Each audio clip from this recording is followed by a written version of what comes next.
to have you back on this episode of Times of Refreshing, Encouragement for Pastors' Wives. Thank you for your continued likes and following of our social media platforms.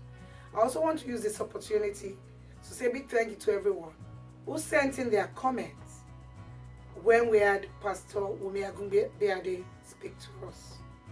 And I also want to say I hope you enjoyed the last broadcast on our relationship with our husbands. Keep following us, and I know that your life will not remain the same.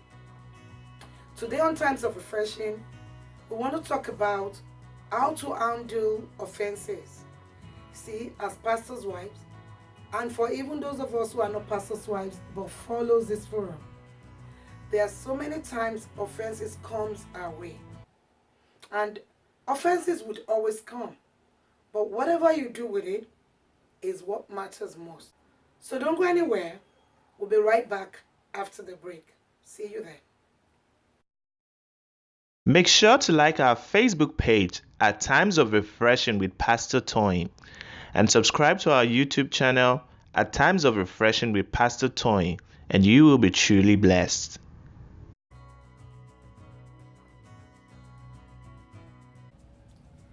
Welcome back.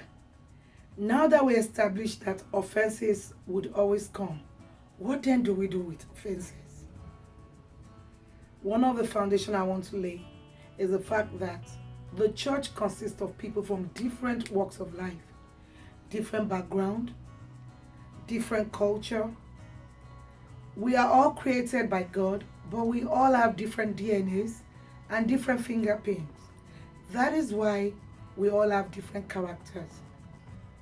As long as you understand that we're all human beings, then you'll be able to better handle offenses.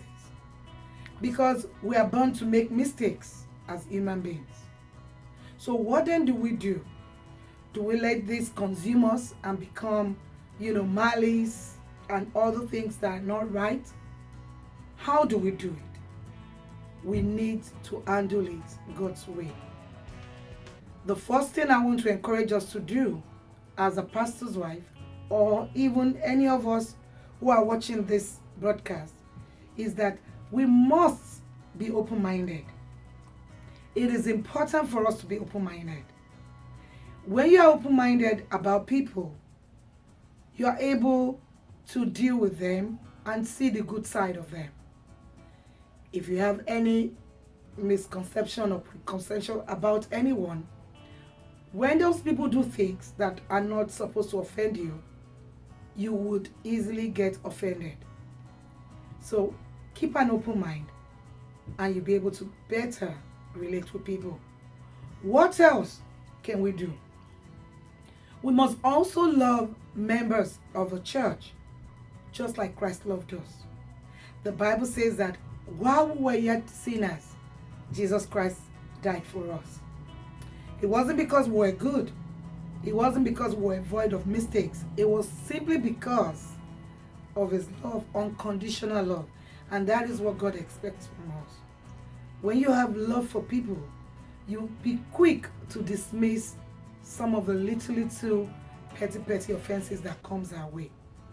We must also have the mind of Christ. Don't assume that everything is targeted towards offending you. Because like I said earlier, we are people from different cultures, different educational backgrounds, different orientations. And so what is acceptable in your culture might be different in another culture. What you see as the norm might not be the norm in somebody else's culture. Understanding that will go a long way in helping us to relate with people in a good way. We must also be quick to see the good in people. So many times we only focus on the bad that people do. Don't get me wrong, I'm not saying that there are no bad people in the church. There are. But our work is to be able to help people to come to the place where God wants them to come to, so that they can be good people too. So we must see the good in others. If a pastor's wife or an individual that constantly only see what people do wrong, then you'll be easily offended. See more good in people, and you'll be able to overlook offenses. Also, embrace people in love. Embrace people's mistake and find a way to gently correct them in love. It is not all offenses you can go after. There are some offenses that you just have to take your mind off. You have to smile about it. Some offenses you just have to pray about it. You have to ask God to help you to be able to overlook them. So even in that stage, we must still try and embrace people. It is not only when people are good that we should embrace them. Embrace people even in love, even when they are not good. There's no one that is shown the act of kindness or love that will reject it. As you love people, as you are compassionate towards people, as you embrace people in love, you find out that people begin to change. And it is also important for us to change ourselves. We need to look inwards and see where we're not doing well so that we can change other people. Today, I also want to encourage you as a pastor's wife to avoid arguments and confrontations. These are not proper for us as children of God. There are so many people in the church that don't want to embarrass you. But if you go ahead and argue with them openly about personal issues or confront them in ways that are not right, they are definitely going to embarrass them. Because each and every one of us have been created with a level of ego in us, and it needs to be nursed. So avoid arguments. I'm not saying that you cannot, joyfully, playfully argue about politics, about things happening out there. But when it comes to personal conflicts, please avoid conflicts.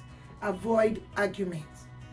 Because at the end of the day, you as the pastor's wife will be the one that will be embarrassed. I don't want us to be embarrassed as pastor's wife, and I don't want us to lose our respect. We must also try to understand people. Different people have different angles. People tell me I make excuses for people, but I try to understand people. Where is this person coming from? I mean, right now in this person's life, what is this person going through? Just maybe that is why this person misunderstands you. Maybe this is a cause for offense. Once I begin to think about it and begin to look into it and find out that several people are going through several things, I now better understand that it's not everything that people do just because they want to offend you. Some of it is just because of where they are right now in their lives. First ladies, I want to leave this with you today. There's nothing prayers cannot conquer. When you go on your knees to pray, everyone trying to bring an offense against you, God will change their hearts. We must also be quick to forgive. Remember what the Word of God says? That we must always forgive offenses that are brought our ways. If you don't forgive, there's every possibility that your Heavenly Father will not forgive you. But that will not be your portion or my portion. So learn to forgive quickly. Clear the offenses of your mind. It will help you to move on. As the mother of the church, we must remember that the members of the church, of the congregation, they are our spiritual children. Let us remember to have bowels of mercies. After all, when our own biological children offend us, we forgive them and we still love them. We still embrace them when they offend us.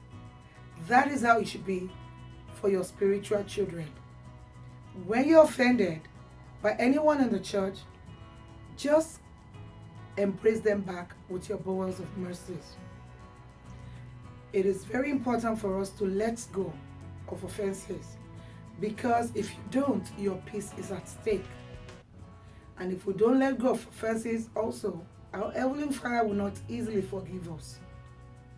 You must also know that offenses can keep you on a spot, not making progress.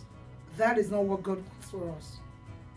So learn to let go of offenses, be quick to forgive, and have bowels of mercies. And like I said, we also as pastors' wives, we are human beings, and so we can make mistakes. So whatever the cause of that offense, I want to encourage you and advise you, take a moment to look at the part you played in it. You might be the one that was wrong. And if you're the one that is wrong, be quick to make amends. I hope this has been a blessing to you. And I hope you'll be able to better handle offenses. Until next time on Times of Refreshing, have a wonderful time. Bye-bye.